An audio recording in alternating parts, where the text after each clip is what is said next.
a partir de que Dios se hizo hombre, hay una unidad indisoluble entre Dios y el hombre. Si eso se refiere a la realidad de la unión hipostática en Jesucristo, está bien. Ahora, si eso se refiere a la historia del hombre en su conjunto, es un disparate. Porque la historia del hombre en su conjunto puede ser recepción de la gracia de Dios y, por lo tanto, profundización de la unidad de los hombres con Dios al modo en que los cristianos se unen con Dios. Por la fe, por la esperanza, por la caridad, por la unidad en la iglesia y en la vida de la iglesia, por el culto auténtico cristiano. O nos unimos con Dios haciendo cualquier cosa. O el proceso de marcha de la historia es lo que nos une con Dios. Entonces hemos sustituido a Cristo por la historia. ¿Se advierte esto o no? Esa centralidad antropológica no es cualquier cosa. Es advertir que a partir de allí el hombre es el protagonista del proceso de salvación, porque es el protagonista de la liberación. No es casual que el influjo de esta teología lleve siempre a una reducción de Cristo a lo meramente humano, como en la exégesis del episodio de la cananea que mencioné en la clase pasada. No es casual, arraiga en esta problemática del antropocentrismo cristiano. Cristo es el hombre, nada más. ¿Qué dice que Dios se hizo hombre desde esta perspectiva? Que a partir de allí los procesos humanos tienen rango divino. Ese es el disparate, está claro, que no tiene nada que ver con la fe cristiana. Los procesos humanos per se tienen rango divino, de ninguna manera. Porque el proceso humano pues, es un proceso profundamente opuesto a la gracia de Dios. ¿De dónde que los procesos históricos de suyo, a partir de que el Verbo se encarnó, tengan rango divino?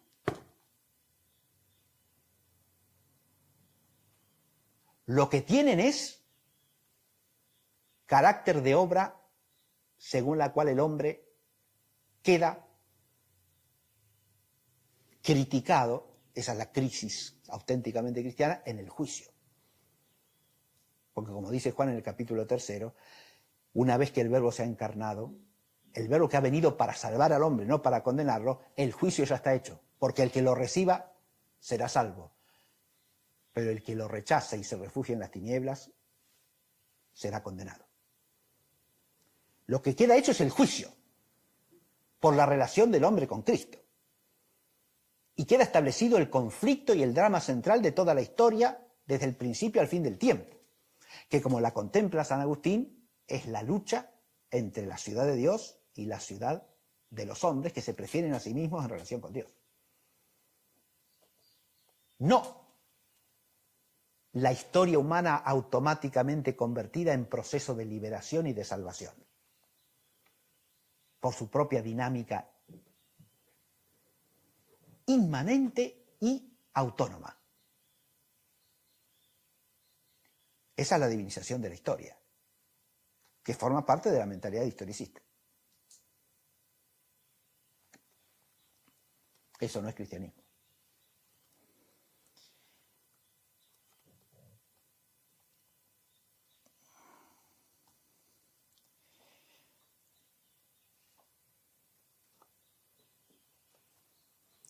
En la idea de la teología como crítica de la praxis, ¿no? Al hacer la historia de la teología, habla de un primer período, ya dije, dominado por la racionalidad, las categorías que los padres de la Iglesia toman del platonismo y del neoplatonismo.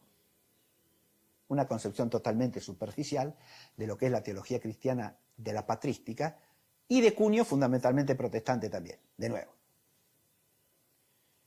Y que implica una concepción historicista de la racionalidad. La razón humana no es siempre la misma. En una época es racionalidad platónico-neoplatónica, en otra época es la racionalidad escolástica y en otra época es la racionalidad crítica moderna. ¿Está claro? Hay una evolución de la racionalidad. La racionalidad va cambiando. Entonces usted tiene que aplicar en la relación entre fe y razón otra racionalidad. Por eso dice que hoy día la razón teológica no puede estar constituida nada más que por la filosofía, porque han irrumpido las ciencias del hombre, y ahí es donde la teología se hace antropológica también, ¿no? Las ciencias del hombre, básicamente las ciencias sociales. Y la psicología. Con ciencias sociales habla fundamentalmente de la ciencia crítico-práctica marxista, de origen marxista, a la que le da en todo el libro rango de ciencia. ¿Está claro?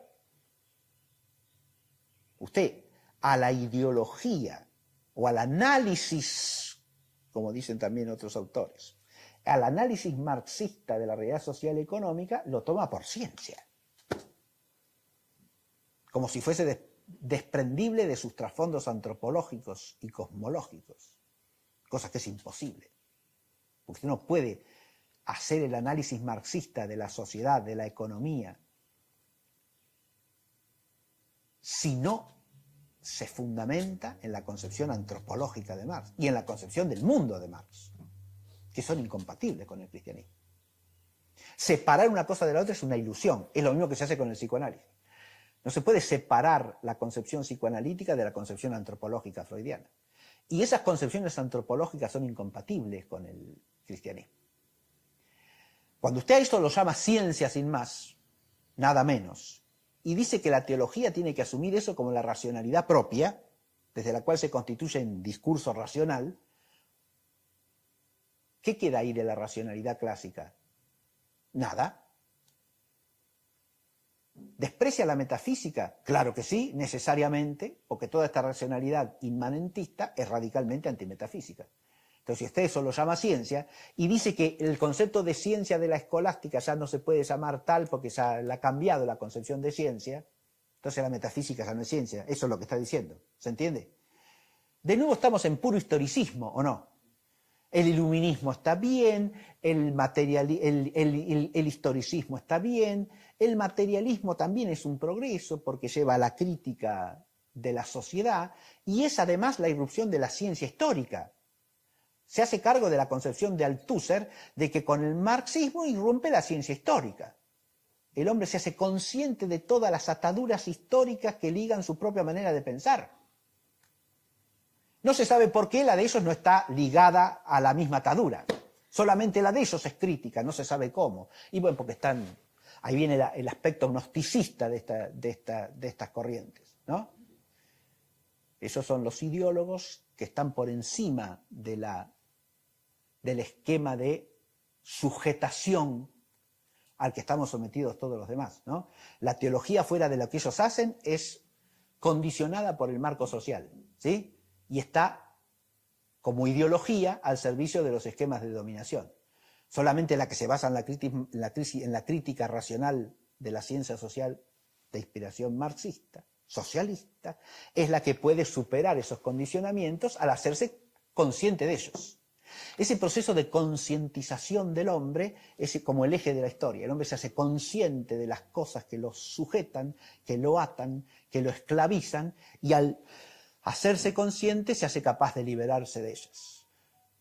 De hecho, cuando presenta el esquema de la historia de la filosofía, y esto lo hace al tratar el problema de lo natural y lo sobrenatural, la Iglesia y el mundo, la historia de la filosofía, cómo progresa la filosofía en la historia, adopta un esquema de cuño claramente hegeliano, ¿sí? A partir de la ciencia moderna, ahí viene la autonomía de la naturaleza, el respeto de las leyes, la ciencia experimental, como si la ciencia y la experiencia antes no estuviesen ligadas. La ciencia experimental, todo eso que los manuales repiten también hasta la saciedad, ¿no? Pero para eso no son críticos esta gente. Los esquemas de los manuales los canonizan y son el fundamento dogmático de su concepción de la teología. La ciencia empírica moderna, después viene la filosofía Descartes, que al poner en el sujeto la clave y en la conciencia abre un camino de liberación de la razón respecto de todo lo que es exterior a ella. Después viene Kant, y con Kant se profundiza la autoconciencia del hombre. El hombre alcanza su adultez como autoconciencia de que al conocer él mismo como sujeto es determinante del conocimiento, ¿no? Y después viene Hegel, que le da carácter histórico a ese proceso de autoconciencia, y después viene Marx, que le da carácter social y económico, ¿no? Y entonces, ese es el progreso de la filosofía, como lo describe este hombre, ¿eh? ¿Está claro? Entonces la razón que la teología tiene que asumir es esa razón corrompida por el proceso histórico. Y la política que la teología cristiana tiene que asumir es también la política descristianizada. Una razón descristianizada y una política descristianizada. ¿La política por qué? Y porque la política viene del esquema de cristiandad que se estableció a partir de Constantino, ¿no? O a partir, mejor dicho, de Teodosio, ¿sí? La iglesia que primero tolerada el cristianismo, después ya dejan de ser los cristianos oprimidos, pierden la experiencia de la opresión, ¿no? Se aburguesan. La iglesia pasa a ser la religión oficial a partir de fines del siglo IV. Entonces viene el esquema de cristiandad, que es un esquema de la iglesia en el poder, según este hombre. La cristiandad no es eso, insisto, ¿eh? La cristiandad es el esfuerzo noble de todos los cristianos a lo largo de los siglos por hacer que la realidad social, política y jurídica esté sujeta ¿a qué? A la ley de Dios por Cristo. Y que la sociedad tenga como bien común supremo el bien cristiano, que es el bien auténtico. ¿Eso incide sobre la vida social? Por supuesto que sí.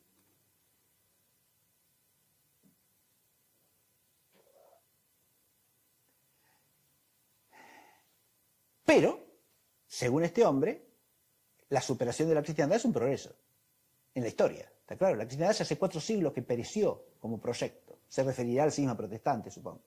Y a la secularización de las realidades que viene del protestantismo. Pero la cristiandad pereció. Ya no existe más. No está llamada a existir más. Entonces, ¿qué la ha reemplazado? Y la autonomía de la esfera política. La autonomía de la esfera política es un bien que nos ha traído la historia. Y lo tenemos que asumir. Después del esquema de cristiandad vienen otros esquemas sustitutivos, ¿no? Ante el retroceso de la cristiandad vendrá la idea de que los cristianos en la política tienen que participar para evitar que la cristiandad desaparezca. Pero eso es una rémora de la mentalidad de cristiandad, que llega hasta el siglo XIX, principios del XX. Después que viene la mentalidad de nueva cristiandad, como arquetipo lo pone a Maritain, ¿sí? Ya no es una cristiandad que implique la subordinación del orden temporal político a la fe cristiana, sino que se hace cargo de que en una sociedad en la que ya eso no puede tener vigencia, lo mejor es una cristiandad de otro tipo, es una cristiandad indirecta que opera como fermento en la masa, ¿no? Los cristianos tienen que participar de una política que debe aceptarse como realidad no confesional. El Estado debe estar separado de la Iglesia. Es el laicismo sostenido ya por el liberalismo de Lamennais, ¿no? Y analizar el proceso de Lamennais a Maritain lo analiza muy bien el padre Mainviel en el libro que así se titula, ¿no? De Lamennais a Maritain, que es el trayecto del liberalismo católico, que no es nuevo tampoco. Estos hablan de cosas que... esos procesos en que la Iglesia ha asumido la defensa de la verdad frente al mundo opuesto a Cristo, no los tiene en cuenta. ¿Por qué? Porque para él, el mundo es el que triunfa. ¿Se entiende? Y como es el que triunfa, y la marcha del mundo es la marcha de la historia divinizada, es la voluntad de Dios. Y a eso hay que atenerse. Como si lo otro no existiese, o no pudiese existir.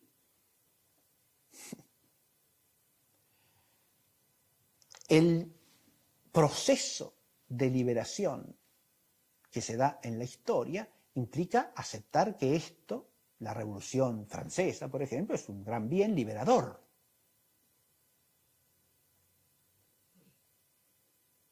Porque los conceptos de igualdad, fraternidad, libertad son conceptos claramente cristianos. O sea, es todo un confusionismo profundo entre la verdad cristiana y la marcha del mundo.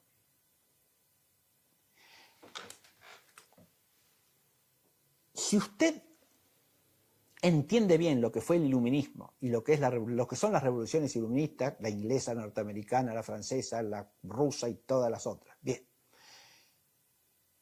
Lo que es el iluminismo, es claro que el iluminismo tiene categorías de pensamiento que vienen de la fe cristiana. Sí, porque es un fenómeno claramente cristiano. ¿Cómo claramente? Claramente de cristiandad, quiero decir. Pero anticristiano.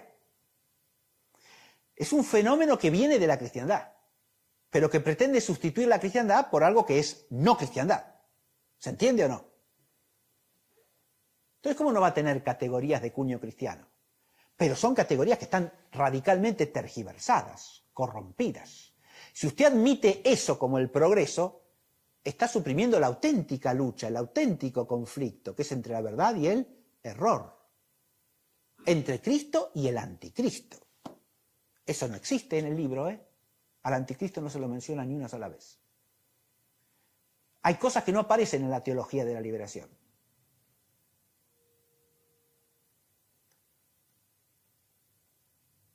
El demonio no aparece. El anticristo tampoco. Los ángeles tampoco. Son cosas, evidentemente, fuera de la racionalidad crítica de la praxis. Hay cosas que no existen acá. Ni se las nombra, digo. Hay otras que las nombra para darles un contenido propio, como el pecado, la fe, la esperanza. Pero si la Revolución Francesa da libertad, esa libertad es la libertad cristiana. Podemos darle la mano a la Revolución Francesa porque habla de libertad, o porque habla de fraternidad, o porque habla de igualdad. O sea, igualdad, hay que ver a quién se refiere. Y libertad también, y fraternidad también. Y porque Ernst Bloch habla de la esperanza en sentido marxista, y progresista, y anticristiano, y materialista, entonces es un hombre con el que podemos entenderlos porque entiende que la esperanza es necesaria para la marcha del progreso histórico, ¿no? Y así podemos seguir, ¿verdad? Cuando usted a las palabras las convierte en etiquetas vacías porque quiere adherir a una ideología que en el fondo es incompatible con la verdad, entonces todo se confunde, que es lo que sucede acá. Se establece un confusionismo universal. Uno podría hacer el esfuerzo de decir, bueno, no, pero esos errores, una vez depurados de lo que tienen de errores, son algo bueno. Bueno, pero para eso primero hay que determinar qué es lo que tienen de error, ¿sí? ¿Y con qué criterio? Si usted admite que la marcha de la historia es de por sí divina, no hay criterio superior a ese. ¿Se entiende lo que digo? Porque la fe ha de ser interpretada teológicamente según la racionalidad del momento histórico en que usted se mueve y según el progreso de la historia que usted postula. ¿Se advierte? Es la historia el criterio final, porque el hombre se ha hecho la medida de todas las cosas de que Dios hizo hombre, diría, retomando la frase de Barth, que en Barth no tiene la connotación socialista que tiene en la teología de la liberación, ¿eh? En Barth tiene una connotación existencialista individual, pero no socialista.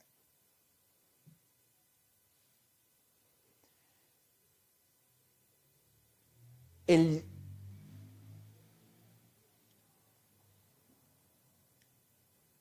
criterio de la fe está por encima y es el que tiene que permitir dirimir lo que es aceptable de lo que es inaceptable, ¿no? Es la fe la que nos libera, pero la fe en un sentido trascendente. La fe no es un fenómeno meramente histórico.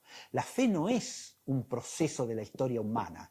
La fe no es algo sujeto al progreso de las realidades inmanentes secularizadas. Mucho menos eso, ¿no? Porque eso desprende a las realidades de la fe, las aparta de la verdad.